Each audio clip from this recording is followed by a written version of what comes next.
अस्सलामुअलैकुम दोस्तों, कैसे हैं आप लोग। उम्मीद करता हूं भाई सभी लोग खैरियत से होंगे। एक बार फिर से आप सभी का स्वागत है आपके अपने YouTube चैनल सिटी ट्रैवल 23 में। तारीख है भाई 19 जुलाई 2026, दोपहर का हो रहा है 3:32। आज की वीडियो में हम बात करने वाले हैं कि शोरूम से गाड़ी खरीदने से लेकर के ओला उबर में अटैच करने तक क्या क्या प्रोसेस होता है, कैसे गाड़ी ट्रिप परमिट में कन्वर्ट होती है, खरीदने के लिए क्या क्या डॉक्यूमेंट्स बनाना पड़ता है और ओला उबर में अटैच करने के लिए क्या क्या करना पड़ता है। शोरूम से आने के बाद हमको गाड़ी में क्या करवाना चाहिए और क्या करवाना पड़ता है, इन सारे सवालों का जवाब देने वाला हूं। और ये वीडियो मैं एक हमारे सब्सक्राइबर हैं उनके क्वेश्चन पे ये वीडियो मैं शूट कर रहा हूं। और भी बहुत सारे भाई जो इस फील्ड में नहीं है और आना चाहते हैं और वो महाराष्ट्र के ही हैं, तो उनका भी बहुत सारा इस टॉपिक पे सवाल था। तो मैं इस वीडियो को इसलिए बना रहा हूँ ताकि आप लोगों को पूरी जानकारी मिल जाए। क्वेश्चन जो था हमारे सब्सक्राइबर का वो थोड़ा सा था, लेकिन मैं स्टार्टिंग से एंड तक की जानकारी देने वाला हूं। तो इस वीडियो को पूरा देखें, रिक्वेस्ट है आपसे। और चैनल पे अगर नए हैं चैनल को सब्सक्राइब करें और अपने दोस्तों के साथ में शेयर भी जरूर करें। ये महाराष्ट्र स्टेट के बारे में बताऊंगा कि यहाँ पे ओला उबर की गाड़ी शोरूम से परचेस करने से लेकर के ओला उबर एप्लीकेशन में अटैच करने तक क्या प्रोसेस है। अदर स्टेट का क्या प्रोसेस है वो मुझे नहीं मालूम है। सबसे पहली बात, अगर आपको ओला उबर के लिए कोई भी गाड़ी परचेस करनी है तो सबसे पहले आपको उस गाड़ी का फीडबैक और उस गाड़ी के बारे में थोड़ा रिसर्च करना चाहिए कि सबसे बेहतर गाड़ी कौन सी है आपके लिए, सेडान या एक्सल या हैचबैक। सेडान गाड़ी होती है जिसमें पीछे एक बूट स्पेस होता है। डिजायर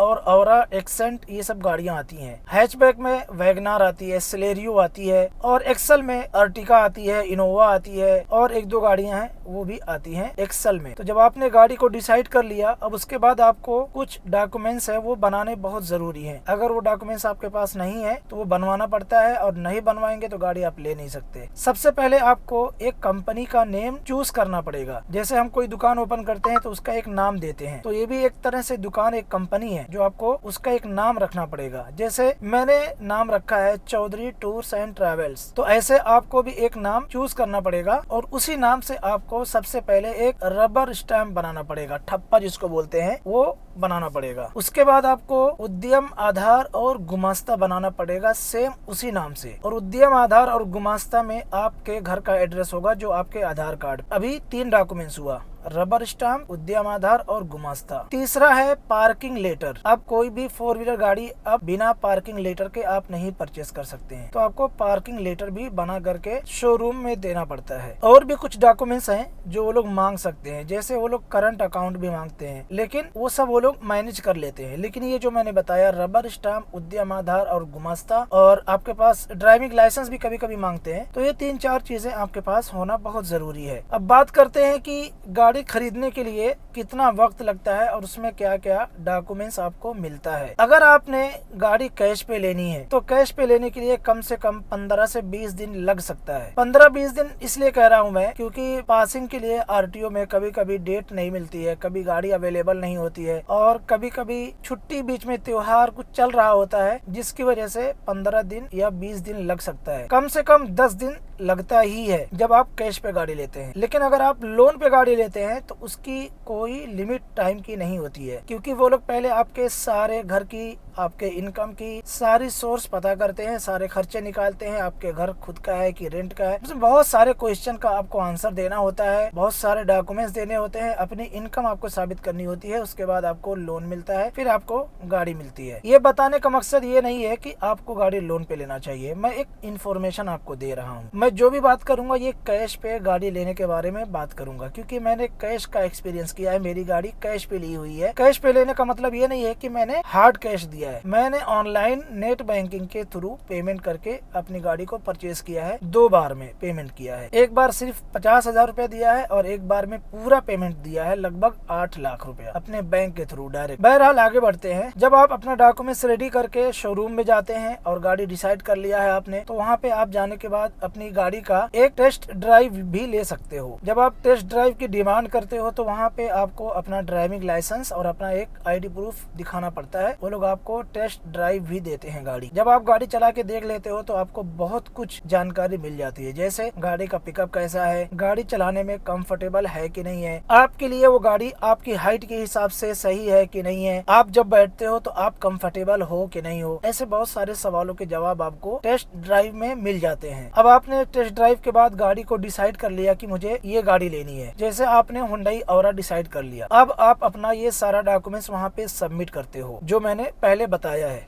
डॉक्यूमेंट सबमिट करने के बाद आपको पेमेंट करना होता है। जब आप पेमेंट कर देते हो गाड़ी का, अगर आप कैश पे ले रहे हो तो आपको वन टाइम पूरा पेमेंट करना है। वन टाइम पेमेंट का मतलब एक साथ पूरा पेमेंट आपको वहाँ पे देना है। बिना पेमेंट के आपका कोई भी काम स्टार्ट नहीं होता है। जब आप पेमेंट कर देते हो और शोरूम के पास गाड़ी अवेलेबल होती है तो सबसे पहले आपका इंश्योरेंस निकलता है, उसके बाद टेम्परेरी रजिस्ट्रेशन निकलता है जो गोडाउन से आरटीओ ग्राउंड तक जाने के लिए 200 या 250 रुपए का होता है। वो शोरूम वाले फाड़ते हैं। टेम्परेरी रजिस्ट्रेशन जिसको बोलते हैं वो 6 महीने तक ही वैलिड होता है। अगर कोई गाड़ी मुंबई से लेकर के यूपी जाकर के रजिस्ट्रेशन कराना चाहे तो वो उसके लिए होता है। तो शोरूम में गाड़ी नहीं होती है, गोडाउन में गाड़ी होती है, तो गोडाउन से वो लोग वो पेपर साथ में रख के आरटीओ या शोरूम तक लेके आते हैं रजिस्ट्रेशन के पर्पज से, तो उस वक्त के लिए वो वैलिड होता है। इंश्योरेंस फाड़ने के बाद गाड़ी का जो रजिस्ट्रेशन का काम है वो स्टार्ट होता है। रजिस्ट्रेशन से पहले गाड़ी में क्या क्या काम होता है? रजिस्ट्रेशन से पहले आपकी गाड़ी में ये जो पैनिक बटन लगा है ये लगाना पड़ता है। गाड़ी में अगर स्पीड गवर्नर लगा हुआ नहीं है, जैसे मेरी गाड़ी औरा SCNG है, ये टैक्सी मॉडल नहीं है, ये प्राइवेट कस्टमर के लिए बनाई जाती है, तो ये स्पीड गवर्नर इसमें नहीं होता है, तो इसमें स्पीड गवर्नर इंस्टॉल करते हैं टेम्परेरी वो लोग। उसके बाद इसमें आगे और पीछे रेडियम लगाना पड़ता है। जो आगे रहता है उसको व्हाइट रेडियम बोलते हैं, पीछे वाला रेड होता है और दोनों साइड में येलो कलर का होता है रेडियम, और उस पे T का गोल निशान लगाते हैं।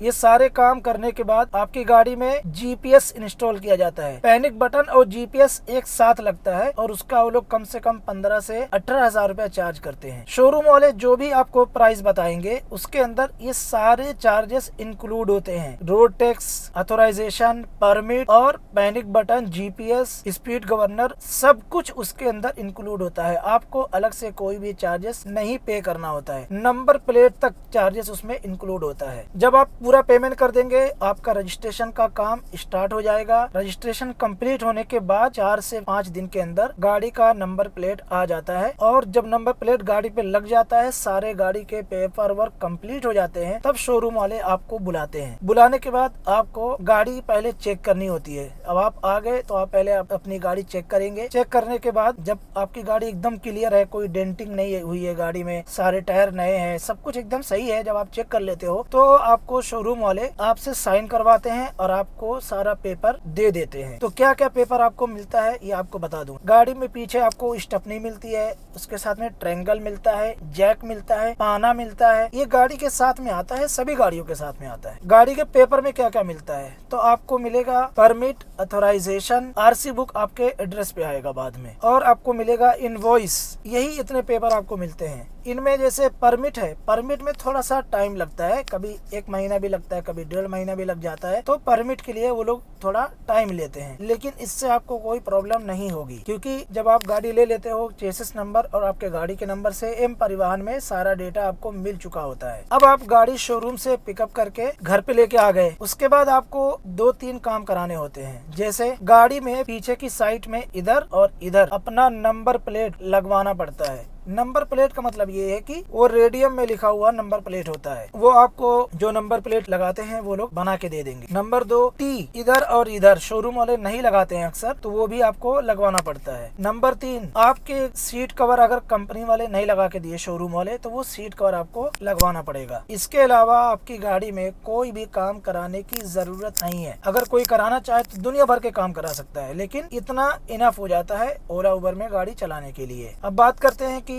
ओला उबर में गाड़ी रजिस्ट्रेशन कैसे होता है। तो आपको प्ले स्टोर पे जाना है और वहाँ पे उबर पार्टनर ऐप या ओला ड्राइवर ऐप, ये दोनों एप्लीकेशन या रैपिडो, ये तीनों एप्लीकेशन डाउनलोड करना है, और उसमें आपको एक ईमेल आईडी और एक मोबाइल नंबर और एक बैंक अकाउंट की डिटेल डालनी है। गाड़ी के पेपर, जैसे उसमें RC बुक भी मांगता है, तो RC बुक आप अपनी डाउनलोड कर सकते हो अपने डिजी लॉकर से, और उसका स्क्रीनशॉट लेकर के अपलोड कर सकते हो। परमिट आपको मिलता नहीं है, तो आप उसमें परमिट सबमिट की जगह पे अपना एम परिवहन एप्लीकेशन से स्क्रीनशॉट लेकर के भी अपलोड कर सकते हो। मैं ऐसे ही किया था, इसलिए आपको बता रहा हूँ। ये 3 साल पहले की बात है। आज क्या प्रोसेस है वो मुझे नहीं मालूम है, जो मैंने किया है वो मैं आपको बता रहा हूँ। गाड़ी का इंश्योरेंस आपको मिलता ही है। पीयूसी गाड़ी की होती नहीं है और फिटनेस नहीं होती है, तो उसका कोई सवाल भी आपसे नहीं करेगा एप्लीकेशन में। तो आपको गाड़ी का नंबर डालना है, चेसिस नंबर, इंजन नंबर और गाड़ी का नंबर। इंश्योरेंस होता है तो इंश्योरेंस भी आप अपलोड कर सकते हो। पीयूसी होती नहीं है तो जब आप अपना जो भी डॉक्यूमेंट्स आपके पास मौजूद है, जब आप ये अपलोड कर देते हो, जहाँ आरसी बुक की डिमांड होती है वो आप डिजी लॉकर से इसका स्क्रीनशॉट लेकर के अपलोड कर सकते हो, या डिजी लॉकर से आप उसका एक प्रिंट आउट निकाल के और उसका फोटो भी अपलोड कर सकते हो। जब आप अपलोड करते हो तो 24 घंटे के अंदर आपका डॉक्यूमेंट्स वेरीफाई करके ऑनलाइन हो सकते हो। 24 घंटे में आपका डेटा वेरीफाई किया जाता है और आप ऑनलाइन उसके बाद हो सकते हो। जब आप ऑनलाइन होते हो तो आपके पास बुकिंग आती है। बुकिंग आती है तब उस पर आपको सिर्फ क्लिक करना होता है। जब आप क्लिक करते हो तो वो ऑटोमेटिक आपका बुकिंग एक्सेप्ट हो जाती है। एक्सेप्ट होने के बाद आपको वहाँ पे एरो का निशान दिखेगा, जिससे आपका लोकेशन चालू हो जाएगा। गूगल मैप डायरेक्ट आपको गूगल मैप पे पहुँचा देगा आपका एप्लीकेशन, और उसके बाद आपको पता चलेगा मुझे कहाँ से पिकअप करना है, 1.5 किलोमीटर, 2 किलोमीटर। जब ये बुकिंग आती है तो उसमें आपको क्या क्या दिखता है, उसमें आपको कितनी दूरी से पिकअप करना है, 2 किलोमीटर, 1 किलोमीटर, वो दिखेगा। कहाँ ड्रॉप करना है, जैसे मीरा रोड या जोगेश्वरी या मुंबई या एयरपोर्ट या स्टेशन, वो लोकेशन का नाम लिखा होता है। कितने टाइम में आप ड्रॉप करोगे वो टाइम भी लिखा रहता है, 1.5 घंटा लगेगा कि 2 घंटा। उसके अंदर आपको कितना पैसा मिलेगा ये भी लिखा होता है। ये मुंबई की जब आप लोकल बुकिंग एक्सेप्ट करते हो उसमें ये सारी चीजें लिखी होती हैं। जब आप आउट स्टेशन की बुकिंग करेंगे 1 से 1.5 महीने के बाद, क्योंकि वो नए एप्लीकेशन में नई आईडी पे डायरेक्ट आपको आउट स्टेशन की बुकिंग नहीं मिलती है, तो आपको कुछ बुकिंग करना पड़ेगा लोकल में। उसके बाद आपको आउट स्टेशन की बुकिंग अपने आप आनी स्टार्ट हो जाएगी। आउट स्टेशन की जब बुकिंग आती है तो उसमें मुंबई टू पुणे ऐसा लिखा रहेगा, Mumbai pickup and drop. Pune का जो एरिया जहाँ का रहेगा वो लिखा रहेगा। उसमें आपको जो पैसा दिखेगा वो आपको पैसा लेना है। टोल एक्स्ट्रा रहता है, कस्टमर से बैठने से पहले आपको बताना होता है कि सर इसमें टोल इंक्लूड नहीं है। जो भी टोल लगेगा वो मैसेज आप चेक करके आप अपना टोल पे कर सकते हो फेयर के साथ में। जब ये बुकिंग कंप्लीट होगी तो 2000 रुपया अगर फेयर हो रहा है तो 320 रुपया टोल मुंबई पुणे हाईवे का लगता है, वो आपको देना है। अगर आप मुंबई से बुकिंग लिए हो, मान लो CST से, तो आपको अटल सेतु से जाना होता है, तो अटल सेतु का 250 रुपए का टोल है।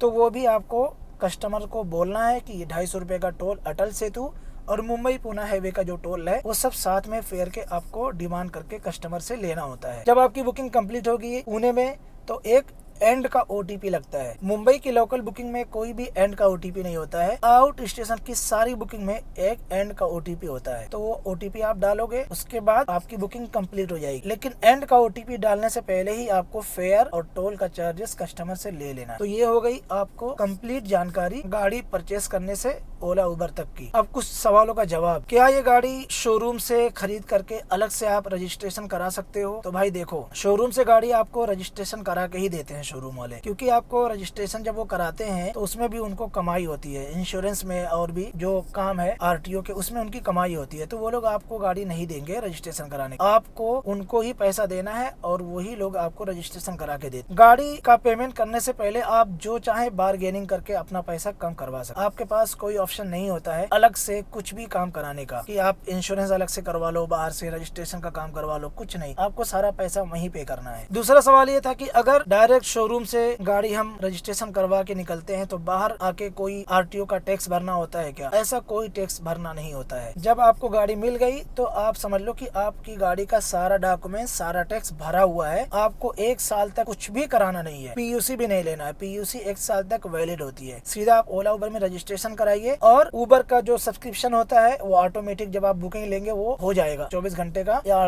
72 घंटे का ऑटोमेटिक वो चालू हो जाएगा। आपके वॉलेट से उतना पैसा माइनस हो जाएगा। अगर कोई ऑनलाइन बुकिंग आती है तो वो पैसा वॉलेट से लेबल हो जाता है। अलग से किसी को कोई पैसा नहीं देना होता है, चाहे वो ओला हो चाहे उबर हो। दोनों ही एप्लीकेशन में आपको सब्सक्रिप्शन पे करना है और अपनी राइड करनी है, बस। एक सवाल ये था कि अगर हम RTO का काम सारा या रजिस्ट्रेशन का सारा काम शोरूम से करवा लेते हैं तो उसके बाद फिर हमको पर ईयर जो टैक्स लगता है वो कितना लगता है? तो मेरी गाड़ी सेडान है तो मैं इसके बारे में आपको बता देता हूँ। जब 1 साल कंप्लीट हो जाएगा तो अगले साल आपको जो स्टार्ट होगा उसमें आपको क्या क्या गाड़ी में करवाना है। सबसे पहले आपको एक नया इंश्योरेंस बनवाना है। नंबर 2, रोड टैक्स भरना है। रोड टैक्स कितना आता है? 8000 रुपए का। ऑथोराइजेशन 500 रुपए का। उसके बाद एक होता है 1000 रुपए का टैक्स।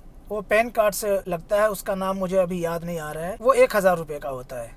तो आप जोड़ लो कितना खर्चा हुआ। 14 से 15,000 रुपए का आपका इंश्योरेंस, 8,000 रुपए का आपको रोड टैक्स, 23,000 हो गया। उसके बाद 500 रुपए का अथोराइजेशन और 1,000 रुपए का प्रोफेशनल टैक्स। हाँ याद आ गया, प्रोफेशनल टैक्स बोलते हैं जिसको पीटी भी बोलते हैं। तो इतना ही खर्चा आपको पहली साल कंप्लीट करने के बाद दूसरे साल के स्टार्टिंग में पेपर वर्क में देना है। जब दूसरा साल कंप्लीट होगा तब आपको क्या क्या करना है। सबसे पहले आपको इंश्योरेंस भरना है, रोड टैक्स भरना है, अथोराइजेशन का 500 रुपया और प्रोफेशनल टैक्स, ये 4 काम करवाना है। उसके बाद आपको एक काम बढ़ जाएगा, गाड़ी की पासिंग जिसको बोलते हैं फिटनेस, उसमें 4 से 5,000 रुपये लगेगा। और आपको जीपीएस और पैनिक बटन का रिचार्ज कराना है जिसका 6,500 से 7,000 रुपये लगता है। ये जो है दिख रहा है, ये पैनिक बटन जीपीएस, इसका रिचार्ज करवाना है। तो दूसरे साल में कम से कम आपका 15-16,000 रुपया बढ़ जाता है। 6,500 से 7,000 रुपया पैनिक बटन का और 4 से 5,000 रुपया आपका फिटनेस का,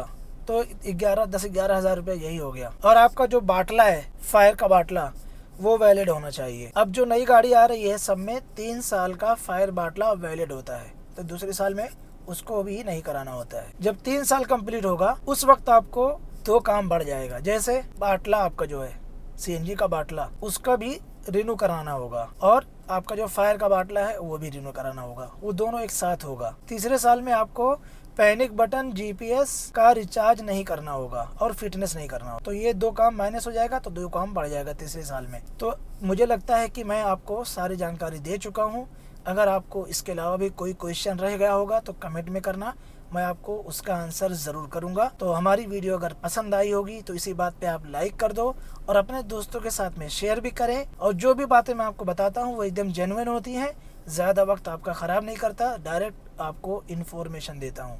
अपना ख्याल रखें, अपना कीमती वक्त बर्बाद ना करें। मैं मिलता हूँ आपसे अगली वीडियो में। अस्सलाम वालेकुम।